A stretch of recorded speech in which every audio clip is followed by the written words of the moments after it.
డబ్బు, అనారోగ్యం, ఉద్యోగం, వ్యాపారం అప్పులతో బాధపడుతున్నారా? వెంటనే JKR గురువు గారికి కాల్ చేసి ఈ వెబినార్ లో జాయిన్ అవ్వండి.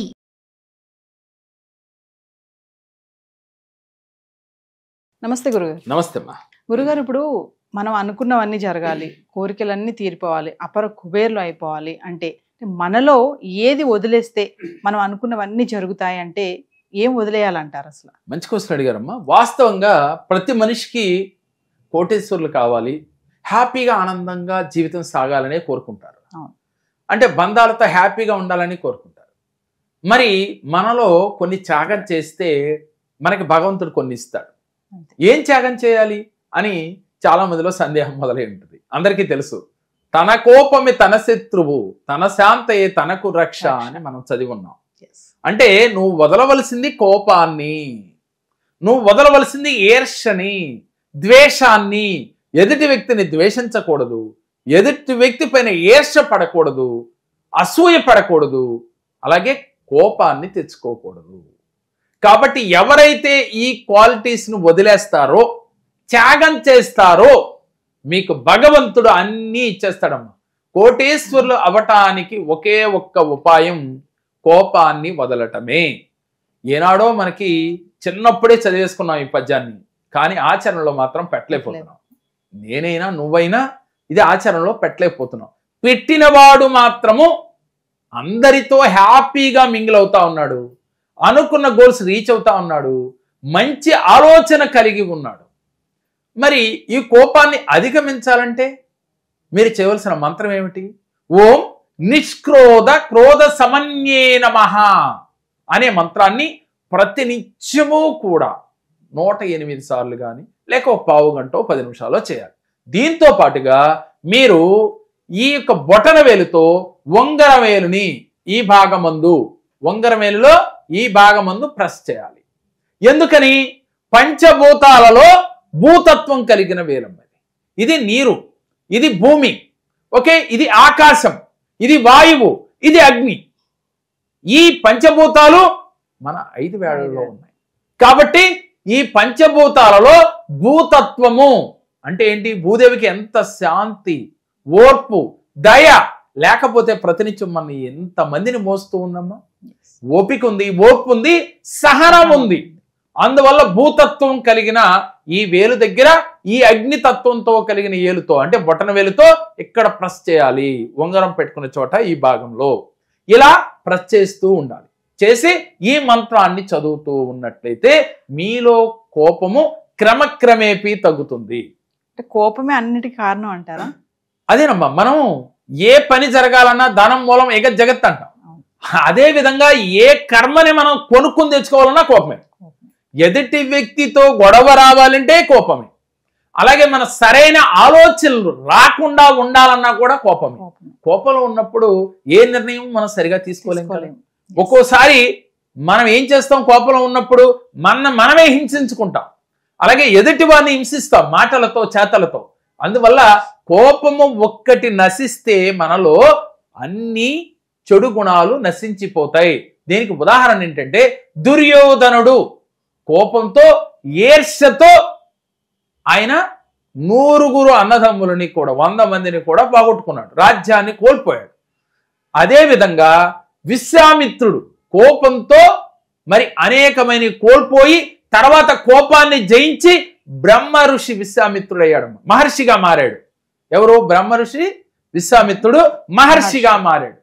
మరి అలా మారటానికి కారణం కోపాన్ని జయించటం వల్ల.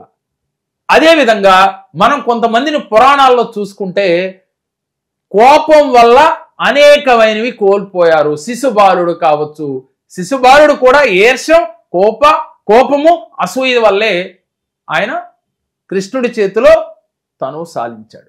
ఇలా మనం చెప్పుకుంటూ పోతే అనేక పురాణాల్లో కోపం ఉన్నవాడు, ఈర్ష్య ఉన్నవాడు, ద్వేషం ఉన్నవాడు చరిత్రలో బాగుపడిన దాఖలాలు లేవు.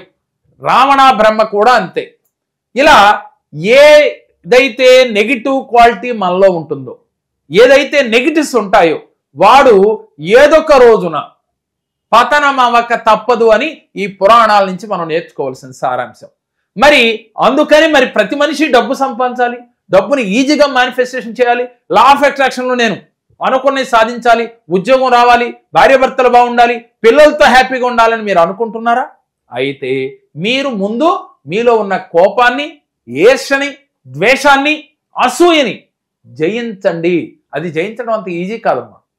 అంటే చెప్పినంత ఈజీ అయితే మాత్రం కాదు.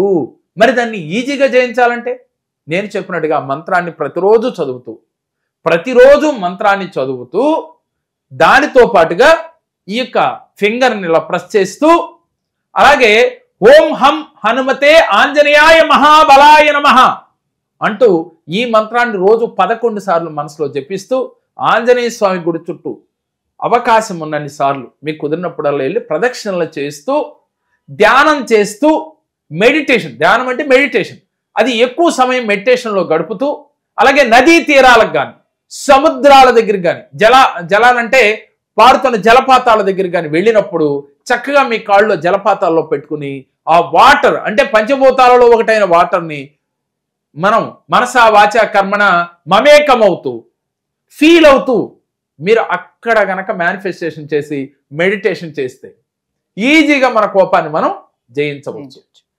కాబట్టి ఇలాంటి కోపం జయించాలంటే ముందు మనం చేయవలసింది మెడికేషన్ లేకుండా ఉండాలంటే మనం మెడిటేషన్ చేయమని చెబుతాం.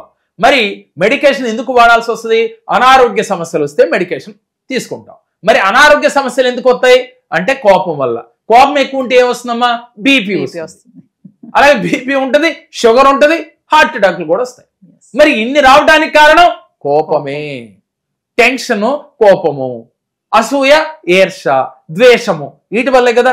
వీటిని మనం జయించాలి అంటే మెడిటేషన్ చేయాలి. అలాగే మనకు బాగా కోపం వచ్చేసింది, దాన్ని తప్పించాలి, మనం వెంటనే బయటికి రావాలి అంటే మీరు వెంటనే ఏం చేయాలంటే ఆ వ్యక్తిలో కోపం వచ్చింది, మీ మీదైనా కోపం వచ్చిందిరా, కానీ మీరు ఏదో చిన్న మాట అన్నందుకు కోపం వచ్చింది, కానీ గతంలో మీరు చాలా నా కోసం మంచి చేస్తున్నారు, ఆ మంచిని వెంటనే గుర్తెచ్చుకోగలిగితే ఆ సమయంలో రాదు. అలా రావటానికి కోసం మీరు ట్రై చేయాలి. ఒకసారిగా అయితే 2 సార్లు, 2 సార్లు అయితే 3 సార్లు, అప్పుడు వెంటనే కోపం క్రమక్రమేపీ తగ్గుతుంది. ఈ లోపుగా ఈ చాంటింగ్ చేయాలి. చాంటింగ్ చేసేటప్పుడు మైండ్ డైవర్ట్ అవుతుంది, వెంటనే కోపం నుంచి బయటికి రాగలుగుతాం. ఇలా గనక మీరు ప్రాక్టీస్ చేస్తే మీరు కోపాన్ని జయించవచ్చు. ఈ కోపాన్ని జయిస్తే అష్టైశ్వర్యాలు పొందుతారు. ఎట్లా కోపం జయిస్తే అష్టైశ్వర్యాలు వస్తాయి అంటే, మీరు ఎప్పుడైతే కోపాన్ని జయించారో మీరు చేస్తున్న వృత్తి, ఉద్యోగ, వ్యాపారాలలో మనసు పెట్టి చేయగలుగుతారు.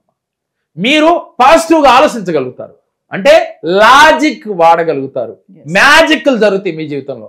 మరి మ్యాజిక్ జరగాలంటే లాజిక్ వాడాలి, లాజిక్ వాడాలంటే కోపాన్ని జయించాలి. మరి మీరు అందరూ లాజిక్ వాడతాం, అందరికీ మ్యాజిక్లు జరుగుతాయా అంటే కోపం లేనివాడు లాజిక్ ఆలోచిస్తాడు, బ్రెయిన్ వాడతాడు, వాడితే వారి జీవితంలో ఈజీగా మనీని పొందగలుగుతారు. మనీయే కదమ్మా, దేన్నైనా సాధించాలంటే మన మనసులో ఘర్షణ లేకుండా ఉండాలి. ఘర్షణ ఎందుకు వస్తుంది? డౌట్ వచ్చినా, కోపం వచ్చినా, ఈర్ష్య వచ్చినా, ద్వేషం వచ్చినా ఘర్షణ వస్తుంది. అలాంటి ఘర్షణ లేకుండా ఉంటే మీరు ఈజీగా మేనిఫెస్టేషన్ చేస్తారు, ఈజీగా యూనివర్స్ కనెక్ట్ అవుతాయి, పంచభూతాలు కనెక్ట్ అవుతాయి, అష్టైశ్వర్యాలు మీ చెంతనే ఉంటాయి. అలాగే మన మణి మంత్ర క్లాసులో తల్లి ప్రతి నెల మనం చేస్తూ ఉన్నాం. ఈ చేసే క్లాసులో ఇలాంటి టెక్నిక్స్ అనేకమైన చెప్తూ ఉన్నాం. అంటే ఏ కార్యక్రమాలు మనం చేస్తే, అంటే ప్రతినిత్యం దైనందిన జీవితంలో కోపాన్ని జయించడం ఎలా అనేది కూడా చాలా ఇంపార్టెంట్. ఎలాంటి మెడిటేషన్ చేస్తే కోపాన్ని జయించగలం, అదేవిధంగా జీవితంలో ఉన్నత శిఖరాలను మనం అవరోధించాలి అంటే ఏం చేయాలి, అలాగే జీవితంలో విజయ మార్గంలో నడవాలంటే మనం ఏం చేయాలి, ప్రతినిత్యం ఉదయం లేచిన కానించి రాత్రి పడుకునే వరకు జీవితంలో ఎలా ఉండాలి, ఈ అనంత బ్రహ్మాండం అంతా మీకు అనుకూలంగా మారాలంటే, యూనివర్స్ మిమ్మల్ని ఎస్పాస్ అనాలి అంటే, యూనివర్స్ మీతో కనెక్ట్ అవ్వాలి అంటే, మీరు నమ్మిన దైవం యొక్క అనుగ్రహం మీకు కలగాలి అంటే, మీరు ఎప్పుడు పుష్కలంగా డబ్బుతో, ఆనందంతో, ఐశ్వర్యంతో మీరు తోగాలి అంటే మా మణి మంత్ర క్లాసులో ఒక్కసారి జాయిన్ అయ్యి చూడండి. మీ జీవితంలో డబ్బు, సంపద, ఆరోగ్యం, ఆనందం ఎప్పుడు ఉంటాయి. కానీ మీరు ధైర్యం చేసి ఒక్కసారి జాయిన్ అయ్యి చూస్తే మీ జీవితమే అద్భుతంగా మారిపోతుంది. కావాలంటే ప్రాక్టికల్ గా చేసిన వారి అనుభవాలను మేము వీడియో ద్వారా మీకు పెడుతూ ఉన్నాం. మీలో ఎవరైనా ఇలాంటి సమస్యలతో బాధపడుతున్నారా? మరి యూనివర్స్ తో ఎలా కనెక్ట్ అవ్వాలి, కనెక్ట్ అయితే ఎలాంటి విజయాలు సాధిస్తారు, ఇలాంటివన్నీ తెలుసుకోవాలంటే ఏప్రిల్లో జరగబోయే గురువు గారి మనీ మంత్ర ఆన్లైన్ క్లాసెస్ కి ఖచ్చితంగా ఎన్రోల్ చేసుకోండి. కింద కనిపిస్తున్న నెంబర్ కాల్ చేస్తే మా టీం మీకు అందుబాటులో ఉంటుంది. సో కొంచెం ఫైనాన్షియల్ డిస్టర్బెన్సెస్ వల్ల, ఇంకో ఇంట్లో కొంచెం మనశ్శాంతి లేకపోవడం వల్ల సార్ దగ్గరకు వచ్చాను. సార్ మా ఇద్దరు జాతకాలు చూశారు అండ్ రెమెడీస్ చెప్పారు. వాళ్ళు చెప్పిన రెమెడీస్ మేము పాటించి ఒక 1 year తర్వాత మేము ఈ వీడియో చేస్తున్నాము. మాకు చాలా మంచిగా జరిగింది. ఎంత మంచిగా జరిగిందంటే ఒక 50% మా మైండ్ లో ఉన్న టెన్షన్స్ అన్ని వెళ్ళిపోయాయి. నమస్తే గురుగారు. నమస్కారం అమ్మా.